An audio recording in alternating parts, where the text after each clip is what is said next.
Europa League is back, very thankfully. So back so quickly, in fact, that I forgot to move my microphone to here. But it is back, and it's good because we get to see some more young talent, and hopefully, fingers crossed, praying, hoping that Emile Smith-Rowe is going to be back too.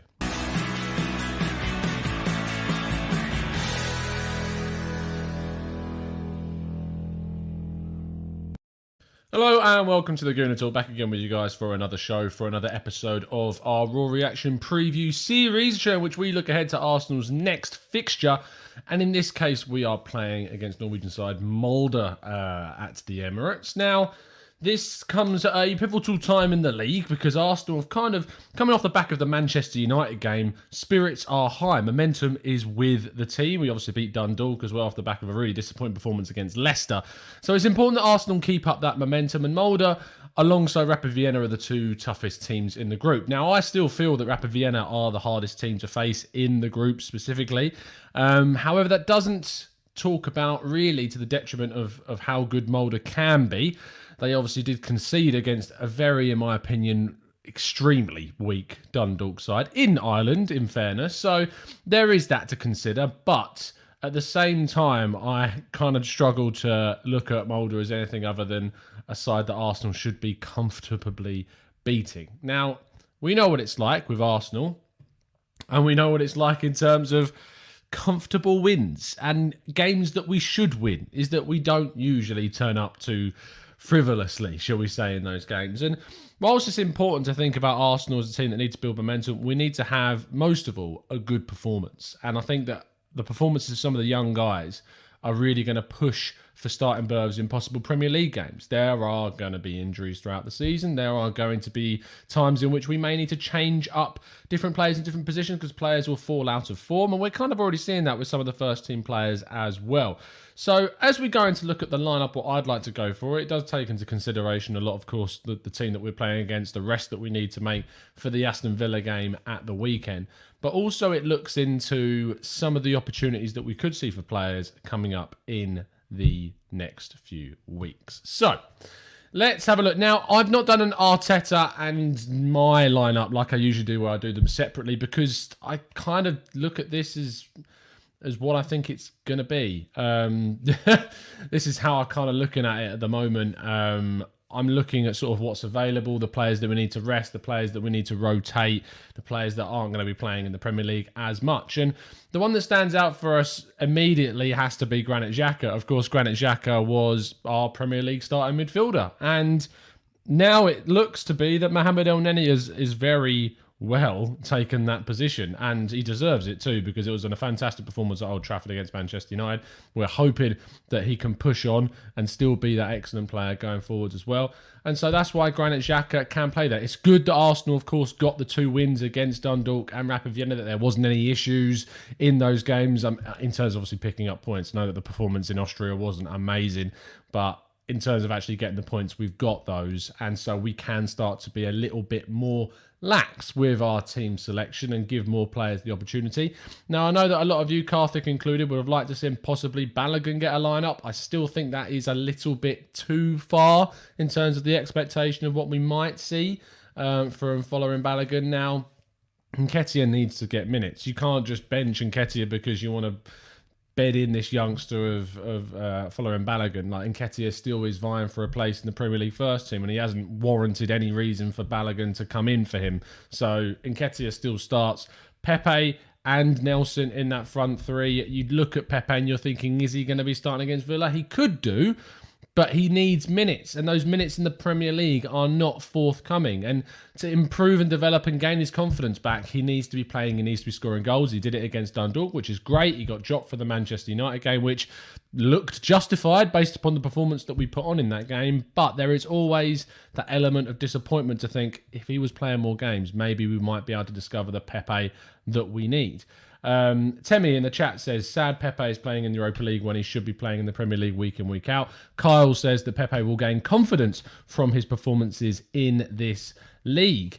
Yannick Mack says, when is Pablo back? Supposedly Pablo is going to be back after the November international break. So after the game against Aston Villa, we should have him available for the next 3 Europa League games, which is good because it means we don't have to play blooming Kolasinac next to each other. Easy Isle, our good friend Ed, who's one of our members, says, compared to the last few years, that's in a reasonably decent second team. And I think that's something good to point out, is that Arsenal now seemingly have depth in their squad, that you can put out an entirely different team than the side that played in the Premier League against United, and it still looks competitive on a European Europa League sort of level. And I think that's important. It also goes to show that we've got those young players that are of the quality that can make it through. Cedric and Mustafi on that right-hand side of a back four. Runnison, of course, coming in there for Leno. I thought that he didn't have to do much against Dundalk. I imagine he'll be a little busier against Molde, and hopefully that gives him some good experience. I don't really want to have to see Leno coming in. Let's just put him on the sideline, give Runnison a shot, and move forward with that. Kolasinac played, of course, that kind of left centre-back role against Dundalk to kind of make up the numbers. Mainsley going into that left-back slot, just for the reasons of rotation. We need to give Kieran Tierney a rest desperately. Shaq and Willock coming in there with Emile Smith-Rowe. Now, the biggest talking point for me is Emile Smith-Rowe. He is the one that I'm looking at specifically and going, yeah, I'm looking at this guy and thinking, there's a future for him at Arsenal. I've said it time and time again on the podcast that we talked about how good he was at Huddersfield. I talked to the former head of football operations, David Webb, there, and he talks about how he sees Emile Smith-Rowe as this possible Premier League talent. And when you look at what Arsenal kind of developed over the years, the last decade, only recently have we started to see those players get minutes and kind of maintain them. Bukayo Saka, for instance, coming in and playing. The last player, when you really think about, was the likes of Alex Iwobi and Hector Bellerin. Iwobi has now moved on for a very sizable fee, and we're thankful for that. And Bellerin, of course, is still maintaining his position at right back. But beyond that, we're not really seeing too many come through. And I would like it to be Emile Smith-Rowe that does get that chance and gets the opportunity to play in that kind of free number 10 role behind the striker. And I think that suits him best. He progresses the ball really well. He's really, really confident and composed on the ball. And it's sometimes just his final ball that needs to get that little bit more fine-tuning about his game. But there's a lot of potential there. And I'm looking forward to hopefully seeing Emile Smith-Rowe play. Mr. B says, when will Martinelli be coming back? The latest information regarding Martinelli is that he is aiming to come back into full training by the end of the calendar year. I still would be very, very surprised to see him play in 2020. I think that would be pushing it quite significantly. So I think the earliest that we'll see him is probably, depending on who we get matched up with in the FA Cup third round, it could be that. I mean, as far as I'm aware, the FA Cup third round starts in the new year, but it might just be the end of December. But from memory, I'm pretty sure it's the start of the new year. So there's a chance, if we come up against a smaller side, that Martinelli plays there. I imagine as well, considering his age, is very much eligible to play for the under-23s to get that match fitness. So I imagine we'll probably see Martinelli come into those under-23 fixtures as well. He needs to be kind of gradually integrated. Dark Soldier, 89 says, Luiz is available again. Would be more comfortable with him starting instead of Kolasinac at the back. Or the only reason why I didn't put David Luiz into this lineup is I just think that he's come straight back from injury. Holding looked a little dodgy at the end of the Manchester United game fitness-wise after having an excellent performance. Do we want to risk someone and rush them back from injury again? Or do we play it safe and put Mustafi next to Kolasinac? I'm leaning more towards the latter there. That's why I didn't put Luiz in against Molde. That's the only reason why I did it. Otherwise, if he was more fit, I would have put him and Mustafi at the back to play this game. I actually probably would have gone with a 3-4-3 with Kolasinac, David Luiz and Mustafi playing there. So it would be interesting to see if that does change. I very much doubt that it will, though.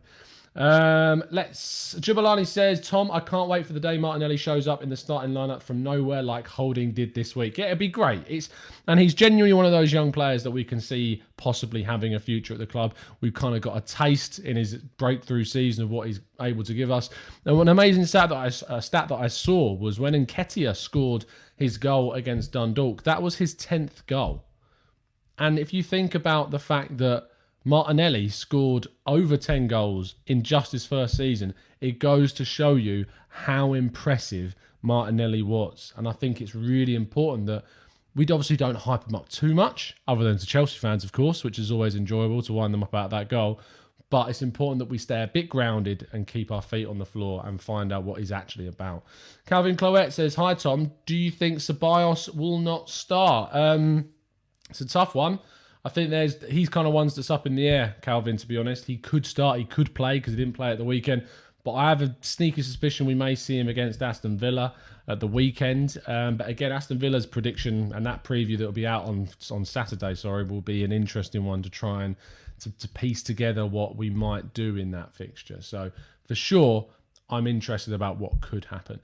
We got about 5 more minutes before we wrap things up here. So if you've got some really good questions that you would like to throw into the chat box before we do wrap things up, please make sure you throw them in now. But in terms of predictions, that's the next key thing. So, of course, if you've got any specific questions, feel free to ask. But if you've got a prediction that you'd like to make for the game, throw it into the chat box. For myself, I'm going for a comfortable 3-0 victory once again, like we did against Dundalk. I'm hoping to see a couple of goals from Pepe. It would be nice to see one of Nketiah or Nelson score. And, of course, if Emil Smith-Rowe could get on the score sheet in some way, shape or form in a different coordination with those would be wonderful to see as well. The real Janice says, people say Martinelli will be a future centre-forward, but how? Is his hold-up play any good? I'm not sure. Baller, though, don't get me wrong. I actually think, Janice, that he is that good. I think he can hold the ball up. His strength, his stature, the way he holds onto the ball is actually part of the understated factors of his game. And we've seen that he can do it. We've seen his aerial presence as well, the way he can compete against some of the really tough centre-backs out in Europe and in the Premier League and win those headers as well. So I wouldn't actually question his physicality necessarily so much. Kyle Gordon says, what is your assessment of Pepe so far? It's a very simple one, this for me, Kyle. His price tag is very, very difficult to get over. I feel like this season is, in a way, I don't want to go as far as saying make or break, but it is massive for him. With Willian coming in, he was given competition. He was a player that's coming sort of the end of the twilight years of his career. He has 2, maybe 3, if we're lucky, years at the top of his game left, Willian. And if he can outcompete Pepe, a £72 million signing this season, that's a massive detriment to the player. So it's an easy assessment at the moment, but what I would say is that you've got to give him patience for the rest of the season, see what he does. I'm not making any snap decisions in November about something that could be turned around by January. So we will just have to wait and see. Owen Young says, with Molde beating Rapid last week, do you think it's wise playing Kolasinac as centre-back? Rapid did have us under pressure at times. I still think it's a case of sort of rotation, Owen. I still think it's a case that you need to look at the players that we got available. I don't want to rush David Luiz back. Holding's a bit of an injury risk right now, and Gabriel is in desperate need of a rest because he's been overplayed, in my opinion, for a new signing. It's great to see him playing so well, but you still have to manage the fitness of players and rotate if and where you can. So I'm fine with it. I'm fine with that. I think we've got enough in the midfield and up front to outscore them if that becomes what the game is. But I still think there's enough defensive solidity to stay back and do the job that we need to. We're at the Emirates as well, if we remember, so I think that's really important. And I think, to be fair, it was a bit of a shock win for Molde, getting that over Rapid Vienna. So an interesting one for sure. So I'm going for 3-0. Let's have your predictions in the chat box. Because, I mean, ultimately, when you look at this game, it needs to be a good performance. It needs to be dominant. Dot says we won't win with this team. I don't agree. And I think that's rather negative. I think that actually will be absolutely fine with what's on the team there. Absolutely fine. Which is going to be clipped completely and put onto Twitter if we don't. Owen says that we're going to win 3-1. Calvin Cloette says that we're going to win 2-0. Nice to see in that positivity. I mean, it's the fact that obviously that we can go into this game after the back of the United win is huge. Like, it is a really important factor. Building up those wins, gaining momentum so that you can go in to the games at the weekend with that confidence. Ed says 4-1 to the Arsenal Easy Isle. Yannick says 4-2 win. Karthik says 4-0. Kyle says 3-1 based on Kolasinac playing there. You've got this. Dark Souls says 3-0. Balogun late goal. If he does come on and score, absolutely brilliant. Brilliant confidence for the youngster. So I think there's plenty of opportunity for us to actually get some of those guys and get their minutes on the pitch. Thank you so much for tuning in. Liam Talks Football says 2-0, and I agree. So when you're talking about this game, it's just going to be a case of get it over the line, move on, and focus on Aston Villa. And speaking of Aston Villa, there'll be a preview show out on Saturday, but I'm going to be joining the guys over at 7,500 to the Halt, which I don't know the reference. I'm not a Villa fan. But they're an account over on Twitter at 7500 to Halt. Please, someone, Villa fans, in the chat, if anyone's there, tell me what that reference is, because I have no idea. But I'm going to be joining up with those guys in about 15 minutes or so to do a preview of the Aston Villa game ahead of another Arsenal game being against Molde. So it's going to be interesting. And make sure you hit that like button, subscribe to the channel if you're new around here, and turn those notifications on so you never miss a show. I'll be back very soon, straight after the Molde game, to review it. But other than that, it's been a pleasure to speak to you, as it always is. And as always, up the Arsenal.